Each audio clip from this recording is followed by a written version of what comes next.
Life RAFT Diagnostic 003. Hyperdrive 40%. Oxygen 42%. Digital AI power 86%. My mood disciplined, purposeful, or at least trying to be.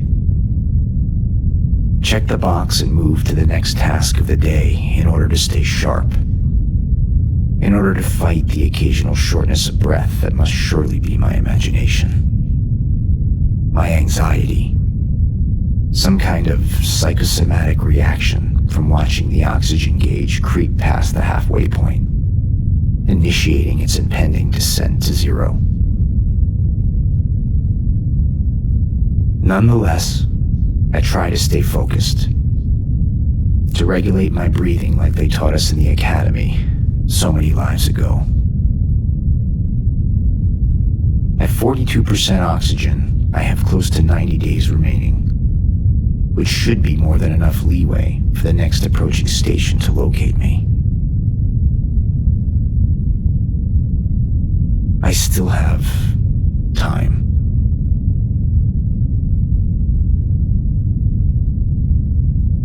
Time passes strangely while in exile. A temporal confusion that began with a blurring of days as my body adjusted to the thinner air levels and cryohydrated rations.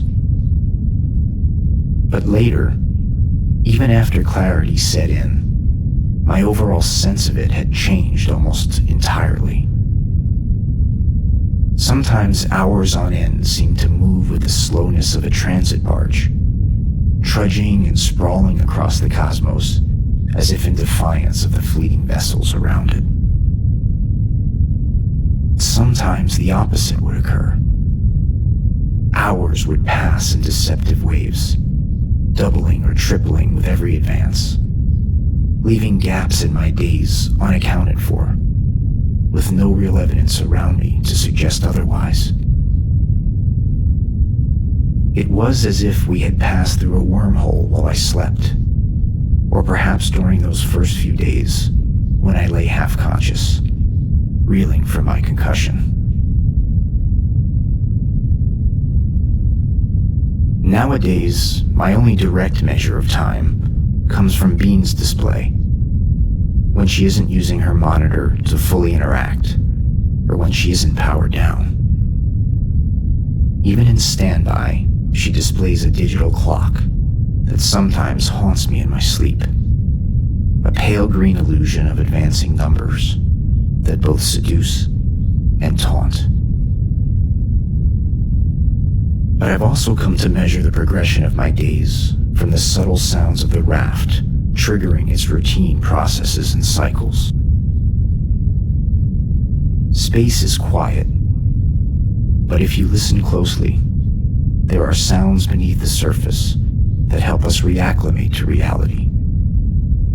Vital repetitions that our brains latch onto immediately, grasping at any semblance of order and rhythm to tell us where we are and what we should be doing. For me, the quiet flushing of the ventilation system tells me that it's early morning. The brief but warming hum of the hyperdrive kindler signals midday.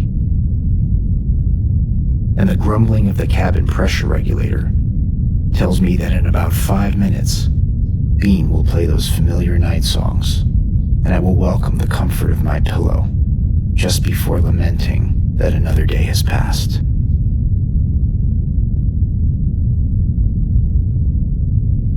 In the days that immediately followed my excommunication, once I had regained my bearings and nursed my wounds, I became acquainted with the raft, at least on the surface. Nothing out of the ordinary at first blush.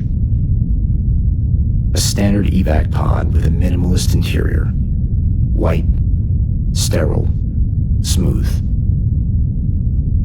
A HUD-infused rectangular window centered on the starboard side. Across from it, a bunk bed bolted into the hull. To the left of the window was the hatchway that sealed my tomb, and to the far right, toward the stern of the pod, the latrine.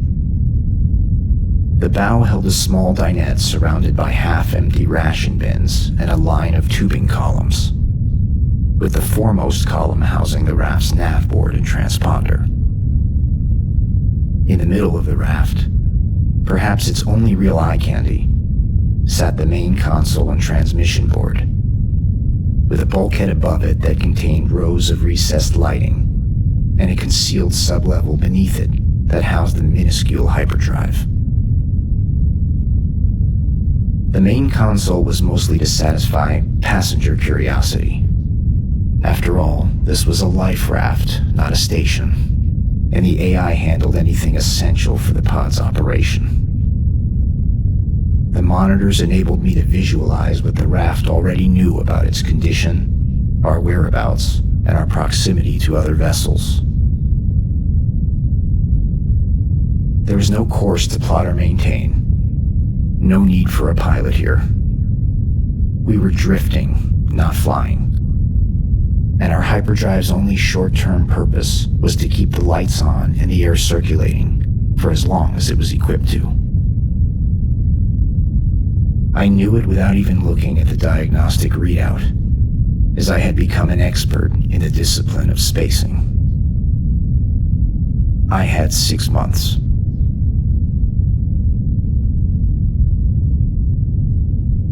I say it now facetiously, but at first it did feel like an unintended gift.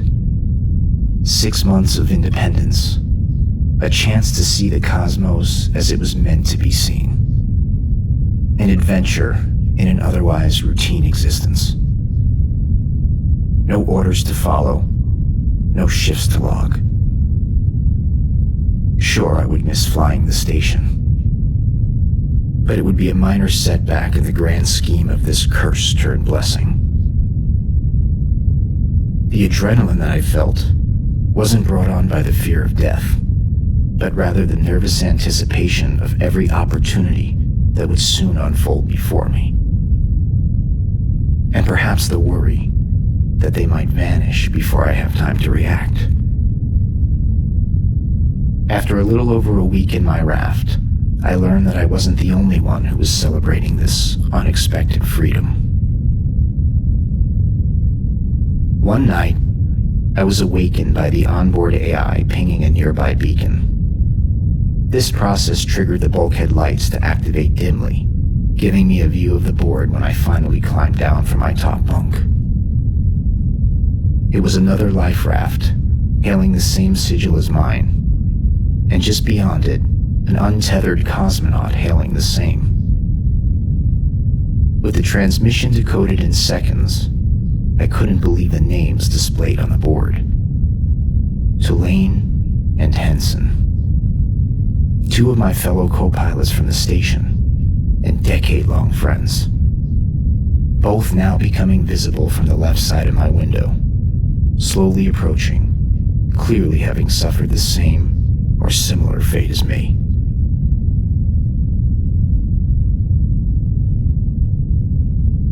Tulane had served for nearly 15 years, and as it turned out, he was also exiled in a raft with 6 months' juice. Only his raft was a recycle, so the thing looked old and rusty. Henson wasn't as lucky. With a little under a decade of service, he was clothed in a mere cosmonaut suit with 90 days air and rations, presently floating upright to our position, but occasionally inverting as solar winds bumped him around.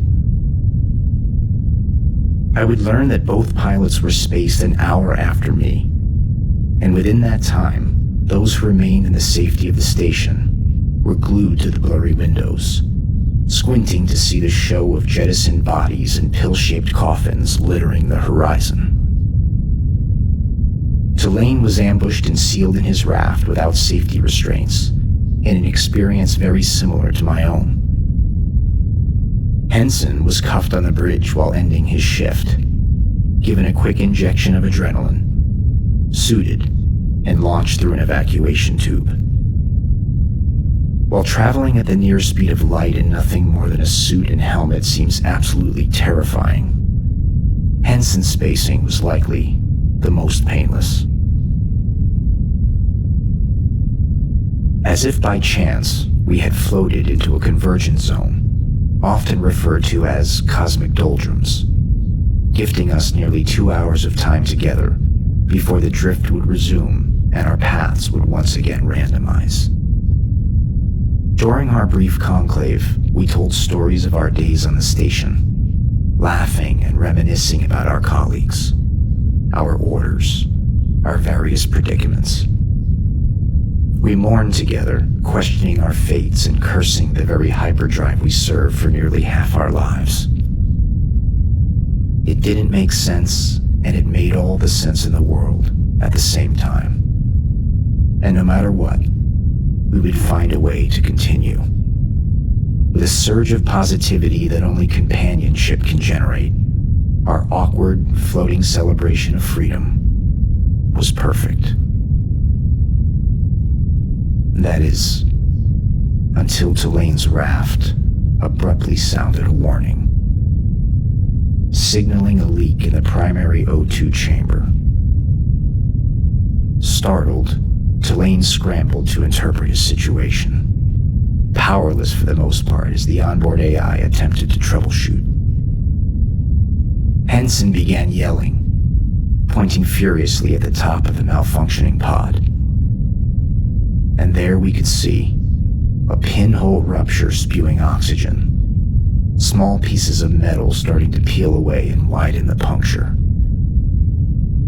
The inside of Tulane's RAFT was now soaked in red lighting, the main console erupting in alarm bells and indicators, scrambling our transmissions until all we could hear were his screams for help. Henson and I watched in motionless horror as suddenly and without warning, Tulane's faulty life raft expelled its oxygen supply. As soon as the onboard AI detected that its passenger was deceased, it promptly released the hatchway door, welcoming the vacuum of space to help flush the cabin. Anything that wasn't bolted down found its way out of the pod, including the now crystalline body of my friend. Once flushed, the raft closed its hatch and enabled recovery mode, transmitting a new beacon that would allow an allied station to reel it back in. As if on cue, the doldrums had subsided, and our drifts began to resume. Henson's body now trembling and his voice sobbing into his transponder, until he vanished from sight. But Tulane's frozen husk hadn't drifted away just yet. It lingered no more than 10 feet from my window, his pale blue eyes fixed just beyond me, a dead glare asking space itself, "Why have you forsaken me?"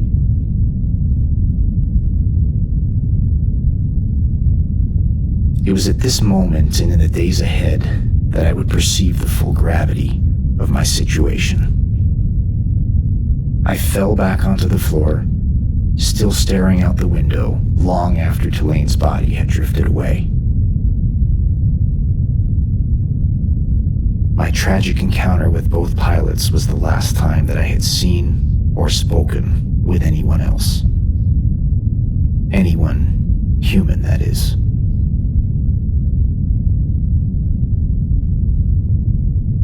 This is my chronicle, for anyone out there receiving this transmission.